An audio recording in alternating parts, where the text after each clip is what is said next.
శ్రీశైల మహాక్షేత్రంలో దసరా మహోత్సవాలు ఘనంగా ప్రారంభమయ్యాయి. దసరా ఉత్సవాలను ఆలయ ఈవో పెద్దిరాజు, అర్చకులు, వేద పండితులు శాస్త్రోక్తంగా ప్రత్యేక పూజలు చేసి శ్రీకారం చుట్టారు.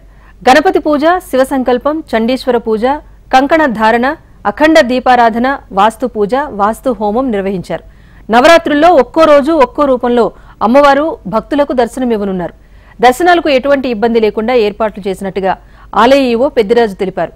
ఉత్సవాలను వీక్షించి స్వామి అమ్మవార్ల కృపా కటాక్షాలు పొందాలని భక్తులను ఆలయ ఈవో పెద్దిరాజు విజ్ఞప్తి చేశారు.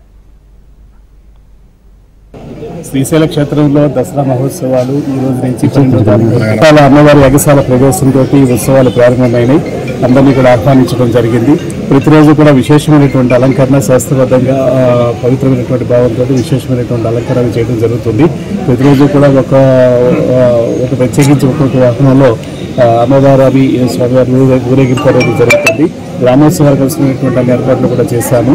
ఇది శక్తిపీఠం కావడం వలన శ్రీశైల క్షేత్రం అనేది దేశంలోనే ఒక ప్రముఖ శైవ క్షేత్రం. అమ్మవారు ఇక్కడ వెలిసినటువంటి దివ్యక్షేత్రం. ఇక్కడ జ్యోతిర్లింగం, శక్తిపీఠం రెండు కూడా ఒకే ప్రాంగణంలో వెలిసినటువంటి గొప్ప క్షేత్రం. దేశం నలుమూల నుంచి కూడా వేలాది మంది భక్తుల క్షేత్రానికి విచ్చేయడం జరుగుతుంది. ప్రత్యేకించి దసరా ఉత్సవాలు వైభవపేతంగా నిర్వహించడం అనేది ఆనవాయితీగా జరుగుతుంది. అలాగే ఈ సంవత్సరం కూడా అన్ని ఏర్పాట్లు కూడా పూర్తి చేయటం, విద్యుత్ దీపాల అలంకరణ కానీ అలాగే శాస్త్రీయంగా అవసరమైనటువంటి అన్ని ఏర్పాట్లు